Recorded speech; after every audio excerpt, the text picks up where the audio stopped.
A billionaire thought he had it all, until a poor woman risked her life to save his daughter. What she revealed afterward changed everything he believed about love, loss, and legacy. But just when their world began to heal, a chilling secret threatened to destroy it all. Stay with me, because what happens next will shake you to your core. Before we dive into this incredible story, make sure to subscribe and hit the bell icon, so you never miss our powerful, life-changing content. This is more than just entertainment. Every story here carries a deep, meaningful moral lesson that could change someone's life, maybe even yours. Poor woman accidentally saved the billionaire's child. Her courage became his family's greatest gift. I was never supposed to be a father that day. Not in the way it happened. Not in the place where the ground trembled beneath my legacy and forced me to choose between what I had built and who I truly was. My name is Ethan Cole. 37 years old. Founder of a global real estate empire. Billionaire by every headline. But behind those numbers, there was a man who barely remembered the warmth of his own home. My world was glass towers and cold meetings. Private jets, silent dinners. A lonely corner office lit by ambition and regret. And then there was Ava. My daughter. The only bright pulse in my otherwise mechanical life. 5 years old. Soft curls. Big eyes. She reminded me of everything I lost when my wife left. It happened in a heartbeat. We were in Rome. One business trip, and I thought I could bring Ava along. To make up for months of absence. One careless moment at a crowded square. I turned away to answer a call. I turned back. She was gone. My chest cracked open. Every building I ever bought, every deal I ever signed. They meant nothing in that instant. I screamed her name. Ran through the crowd like a madman. The world spun. I could not breathe. Then I saw her. Far down the alley. Clutched in the arms of a woman. A poor woman. Dust on her face. Wearing a worn-out floral dress. She was shielding Ava from a stray motorbike that had gone wild. She was bleeding. A gash down her shoulder. But her arms held my child like she had birthed her. I rushed. I fell to my knees beside her. Ava was crying, but safe. The woman whispered. She is okay. She was just scared. Her voice. Soft. Kind. Unshaken by pain. I looked into her eyes. They did not flinch from mine. No greed. No recognition. Just calm strength. Her name was Elena. She was a single mother. Had just lost her job at a textile factory. She had nothing. But she gave everything in that moment. I took her to the hospital. Sat beside her bed while she got stitched up. I offered money. She declined. I offered a house. She declined again. Instead, she looked at Ava. Smiled through her pain. And said. She reminded me of my own daughter. She passed away last year. The words cut deeper than anything I had heard in years. Grief wrapped itself around her, but she stood tall. Her pain had not turned into bitterness. It had turned into courage. I did not sleep that night. For the first time in a decade.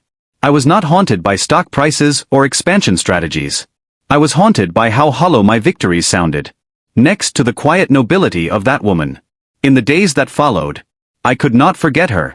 Neither could Ava. She asked about her constantly. Drew pictures of her holding a sunflower. So I found Elena again. This time, not to repay her, but to learn from her. She was working as a cleaner in a bookstore. Reading poetry during breaks. Living in a tiny room with peeling paint. But she laughed with the cashier.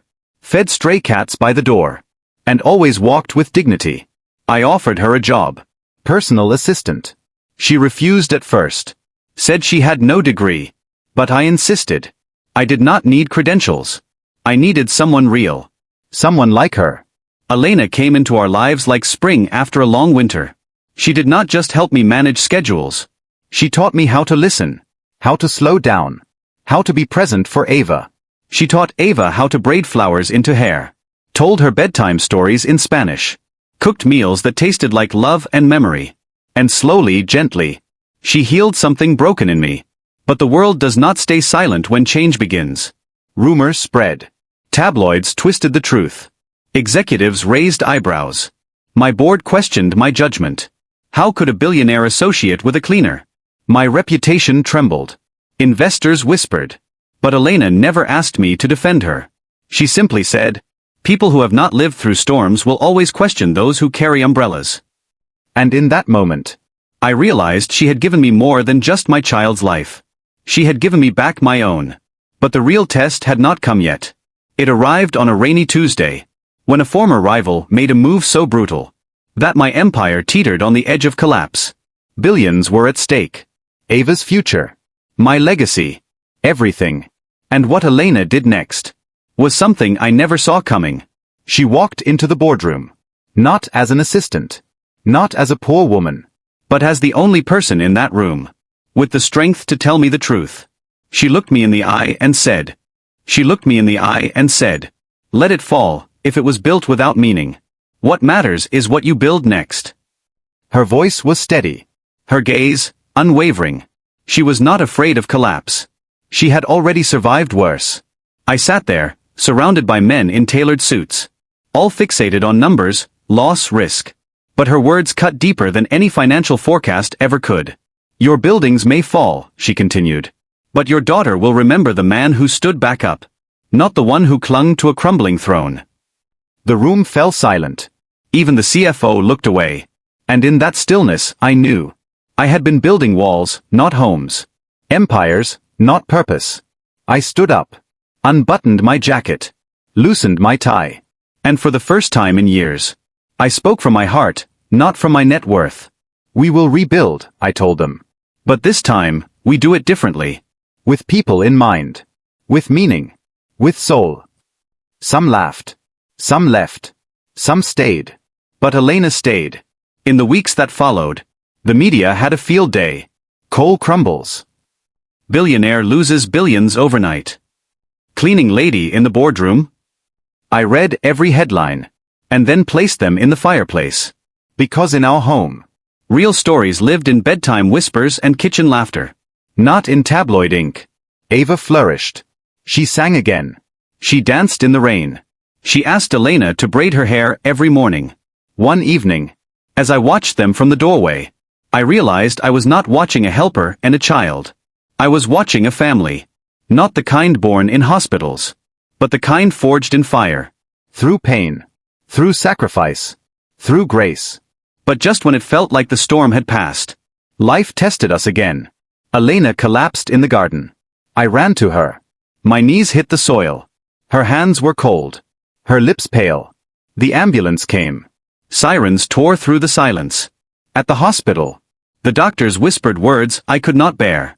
A rare autoimmune condition. Exhaustion had masked the symptoms. She had been pushing herself.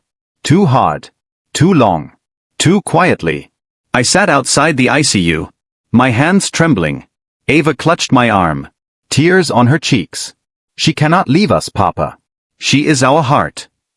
And in that moment, the billionaire in me broke. And the man inside, finally, fully, came alive. I made calls. Flew in the best specialists. Put everything else on hold. But Elena did not need a savior. She needed truth. She needed to be seen. When she opened her eyes 2 days later, her first words were, "Did Ava eat lunch?" Even in pain, she gave. Even near the edge, she cared for others. I took her hand in mine, and said something I never thought I would say to anyone again. "Elena, I need you. Not just in our home. Not just for Ava. But here in my life. As my partner. As my equal. As the woman who taught me how to live." Her lips trembled. Tears welled in her eyes. But she did not speak. Not yet. She simply closed her hand over mine. And held it. And that silence spoke everything. But the journey was not over. Her recovery would be long. My company still struggled. And the world around us was not done testing what we had built together. And then came a letter. A name from her past. A man who claimed to be her late husband's brother. Demanding custody of land she had once inherited. Land that now sat beneath a school we were building. In memory of her daughter. The legal war would not just threaten the school. It would threaten everything we had just begun to rebuild. And what Elena revealed next would change everything I thought I knew about her past. And the pain she had hidden. Even from me. Elena sat on the porch that evening. Wrapped in a faded shawl Ava had draped over her shoulders. Her face was calm. But her eyes told me storms were stirring inside. I sat beside her. Waited. The silence between us held too much weight for casual words. Finally, she spoke. The land he is after. It was never just dirt to me. Her voice cracked gently. I turned to her. She was staring into the dusk, as if trying to gather pieces of herself from the horizon. My father gave me that land before he passed. It was the only thing left after the debts. A small corner of the earth.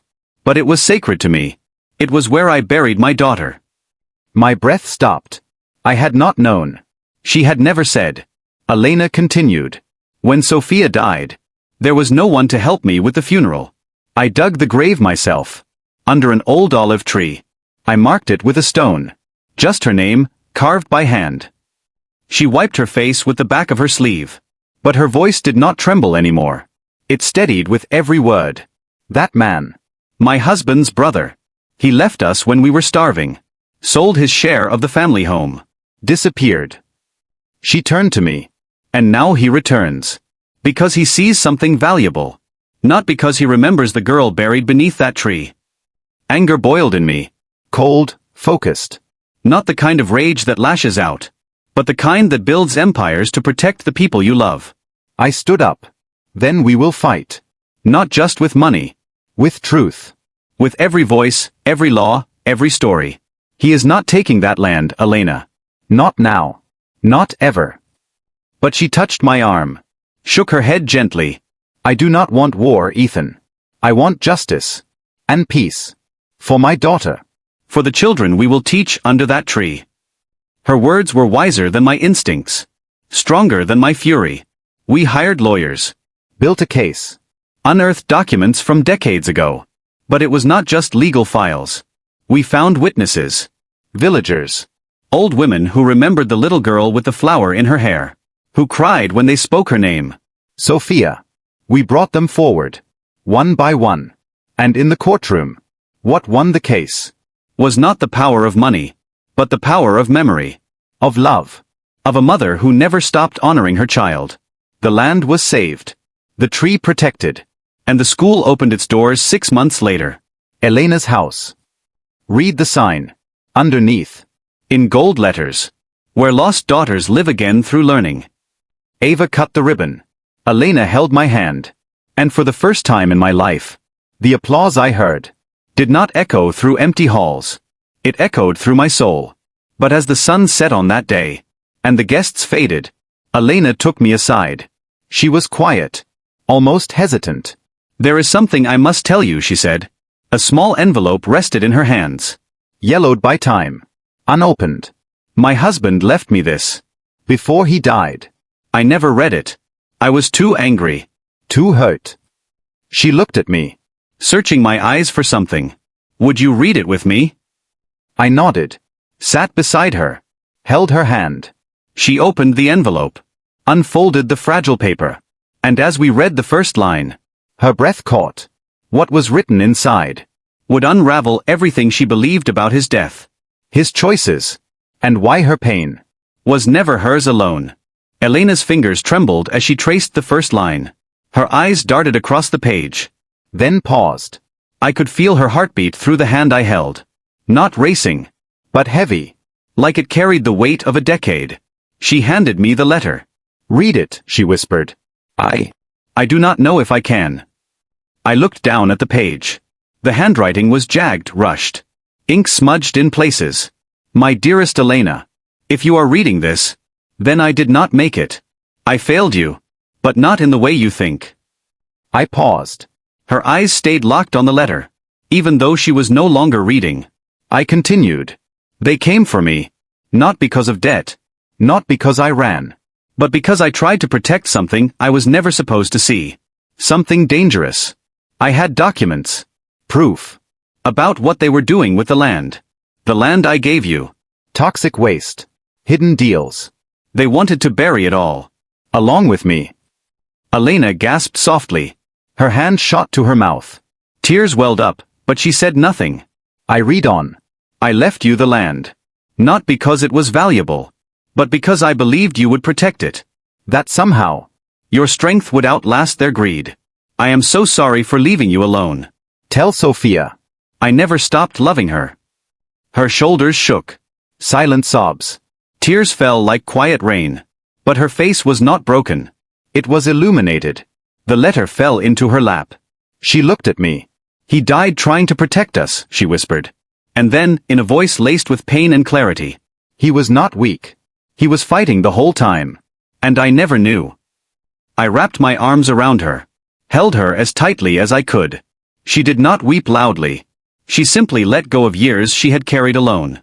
That night, after Ava had gone to bed, we sat by the fire. The letter lay between us. The truth had changed everything. Not just about her past, but about her. Her strength. Her story. She was not just the woman who saved my daughter. She was the woman who had survived a war she never chose. And never surrendered. I looked at her. "Elena, you did not just give me a second chance at life. You gave your husband redemption. Your daughter a legacy. And this family a soul." She reached for my hand again.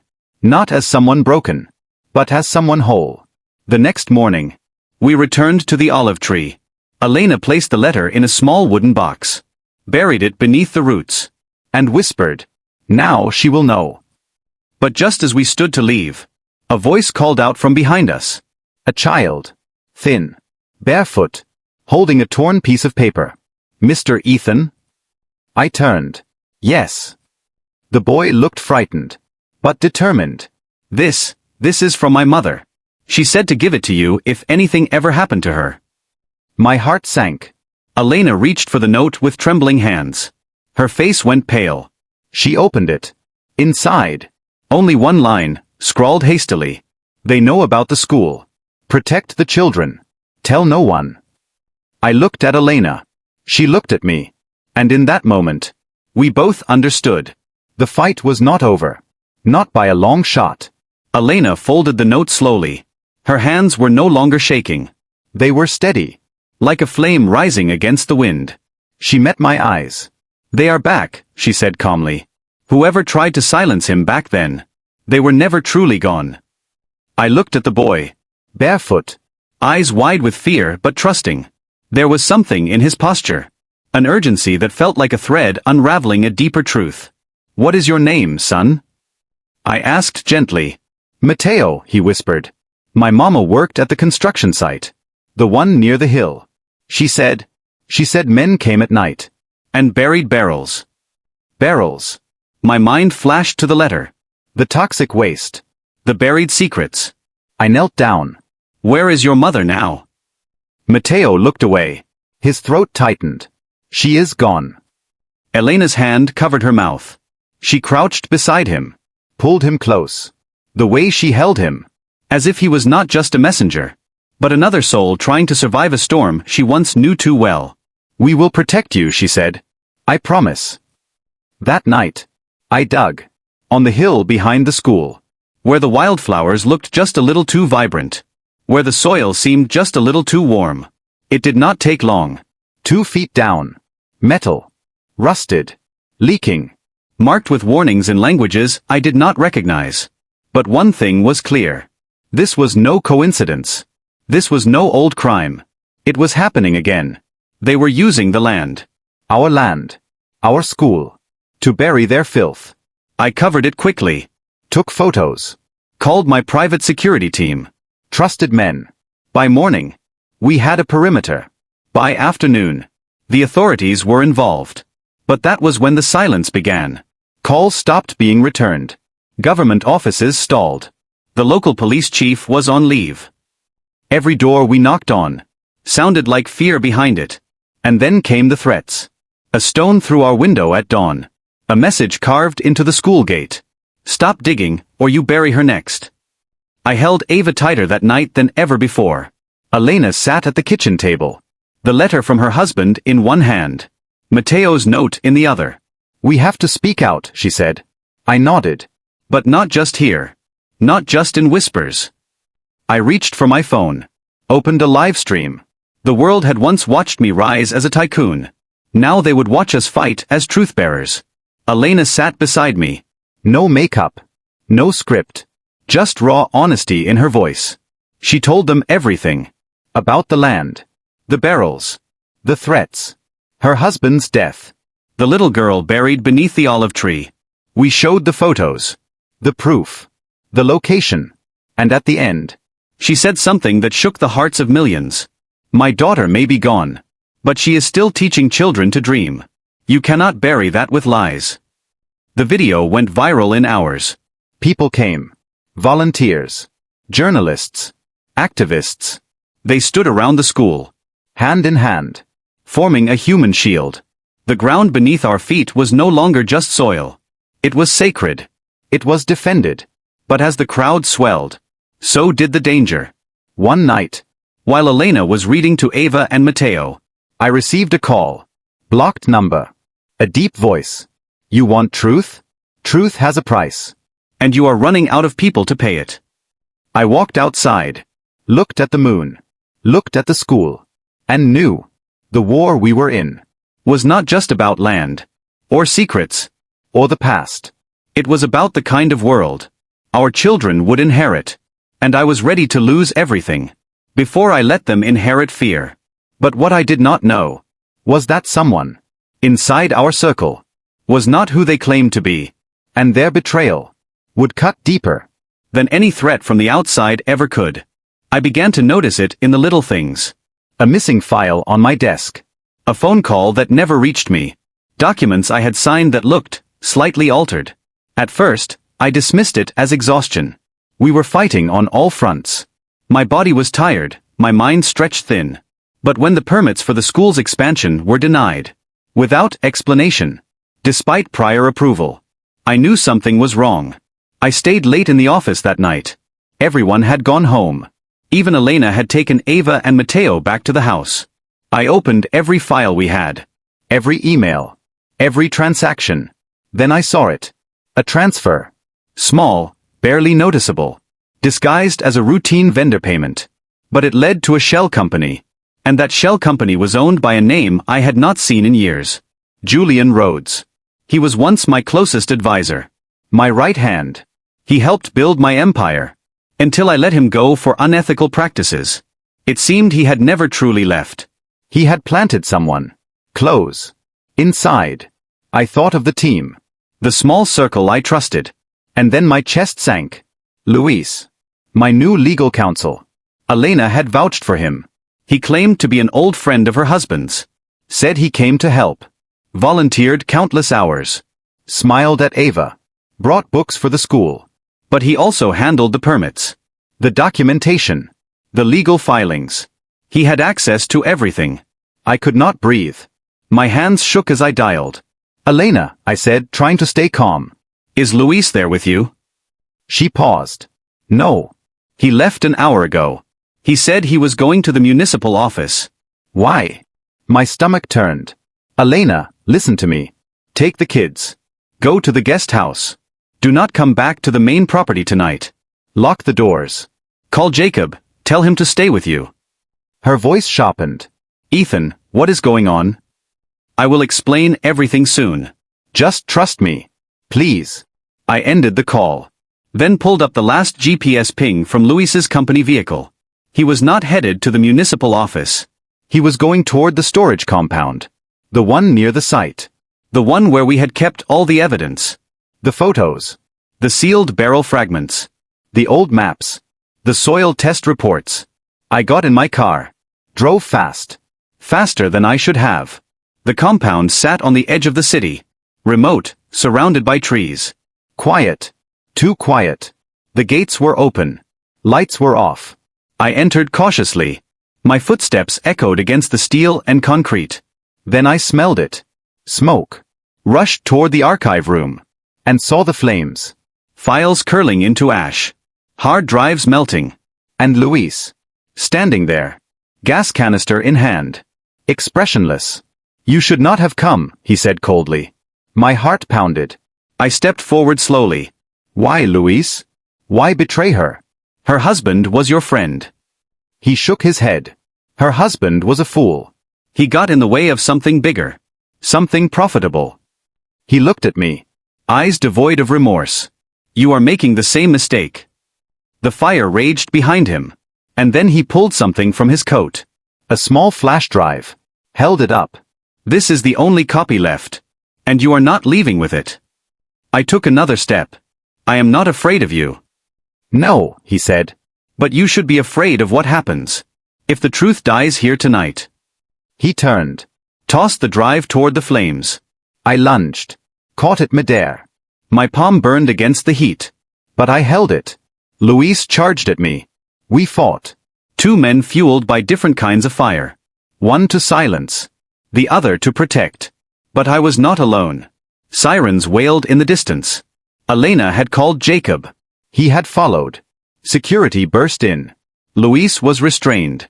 The fire put out. The drive was scorched. But intact. And as I stood there, covered in smoke, hands bruised, heart pounding, I realized, the real enemy was never just the men who poisoned the soil. It was the silence, the fear, the belief that no one would care enough to fight back. But Elena cared. Her husband had cared. And now I did too. But as we began to rebuild, a new letter arrived. Anonymous. Typed. Short. You stopped one. But we were never just one. I read the letter twice. Then a third time. It was typed. No signature. No stamp. Just a folded piece of truth soaked in threat. Elena sat across from me at the kitchen table. Her hands clasped, lips pressed into a quiet line. I handed it to her. She read it silently, then closed her eyes. They are watching us. Her voice was low. Not afraid. But prepared. I leaned back in the chair. Ran my hands through my hair. The fire had barely been extinguished. Luis was in custody. And yet, the war echoed deeper than we imagined. This was not over. It had only just begun. They were never just one, I repeated slowly. Which meant, there were others. Other names.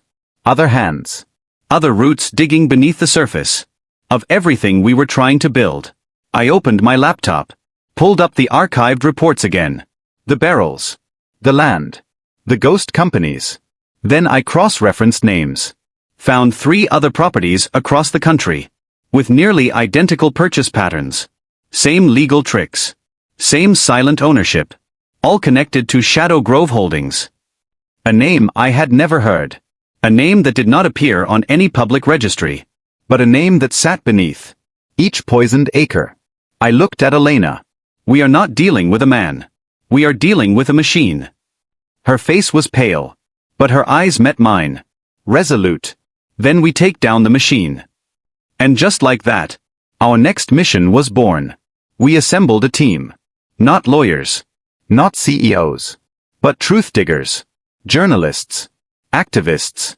Mothers who had lost children. Farmers whose wells had gone dry. Teachers whose schools stood on contaminated land.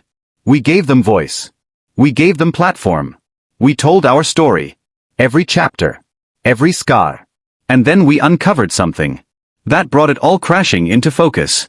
A ledger. Not digital. Handwritten. Tucked inside a forgotten cabinet. In Luis's seized apartment. Pages and pages of transactions. Bribes. Kickbacks. Land deals approved. By politicians still smiling on TV screens. At the center of it all. One signature. Again and again. And again. Governor Raines. The same man who publicly praised our school. 2 months earlier. The same man who posed for a photo. Next to the olive tree. Where Elena's daughter lay. I felt my chest tighten. This was no longer business. This was betrayal. At the highest level. Elena, I said quietly. We are standing on the edge of something massive. If we release this, if we go public, they will come after us harder than before. She looked at me. Her voice did not waver. I lost one daughter to silence. I will not lose another child's future to fear. So we made a plan. Not a press release. Not a lawsuit. A documentary. We filmed everything. Voices. Tears. Land. Barrels. Photos of children with nosebleeds and rashes. Mothers burying hope beneath paperwork. And at the heart of it, Elena's story. Not just as a mother, but as a fighter. A truth teller. A poor woman who had once shielded a billionaire's child. Without asking for anything in return. And ended up saving far more than a single life. We planned to release it. On every platform. At the same time. We called it Beneath the tree. But 2 nights before it was scheduled to go live, our servers were hacked. Footage deleted. Files corrupted. Hard drives erased. And worse, a note left behind. Last warning. The tree falls next. I stared at the screen. Felt a rage so cold. It became resolve. Because they still did not understand. The tree was not just bark and branches. It was memory. It was sacrifice. It was everything we stood for. And even if they brought axes, we had roots. Deep ones. That could never be burned. But then the phone rang. It was Jacob. Out of breath. Panicked. Ethan. It is Ava. She is gone. I froze. The air around me collapsed. My heartbeat echoed like a war drum. I gripped the phone tighter. Jacob, what do you mean she is gone? His voice cracked on the other end. She was playing in the courtyard. Elena stepped inside for a moment. When she came back, Ava was gone. Gate open. No sign of her. My knees gave out. The world blurred. Elena stood across the room, her face turning white. She did not need to hear the words. She felt them in my silence. Ava, she whispered breathlessly. Her eyes welled. But she stood up slowly, gripping the edge of the table to stay balanced. I was already moving. Car keys. Phone. Security team. Everyone mobilized. The city lit up with alerts. Checkpoints were set. Search units deployed. We scoured every road, every camera feed, every whisper of a lead. Hours passed. No word. And then, a call. Blocked number again. I answered. No greeting. Just a recording. Ava's voice. Soft. Scared. Papa. I miss you. And then silence. A click. And the line went dead. I dropped to my knees. Elena crouched beside me, her hand gripping mine so tightly it left marks. We were not just fighting for land anymore. Not justice. Not redemption. We were fighting for our daughter. For the innocent heart. That had unknowingly become the symbol of everything we stood for. It was a final move. A desperate attempt to silence us. By holding the one thing we could never walk away from. But they had made one grave mistake. They thought fear would make us fold. Instead, it made us unbreakable. We went public. Every video. Every document. Every name. We exposed everything. We streamed it on every platform. Shared it with every journalist. Every organization that still had a soul. And when the world saw Ava's face, heard her voice, saw Elena's trembling hands as she begged for her daughter's return, the silence ended. People marched. Thousands. Then millions. They demanded action. Protection. Answers. The authorities had no choice but to move. International agencies got involved. Interpol launched a global trace. And 3 days later, at a remote checkpoint, on a quiet border road, they found her. Wrapped in a blanket. Held in the arms of an elderly woman. Who had been paid to drive her out of the country. Without knowing who she truly was. Ava was safe. Unharmed. But changed. When she saw me, she ran. Not just to my arms. But into the core of everything I ever was. And in that embrace, everything made sense. All the money. All the years. All the struggle. They were never the goal. They were just the path. Because true wealth is not in towers or titles. It is in the souls we fight for. The lives we lift. The hearts we refuse to let go of. Elena held her close. And I watched. As 2 women. One born from me. One born from fire. Became the heartbeat of a new legacy. We rebuilt the school. We protected the tree. We named the second building after Sophia. And we built a foundation. To fight environmental injustice across the globe. But more than that. We told the story. Everywhere. To everyone. So the world would remember.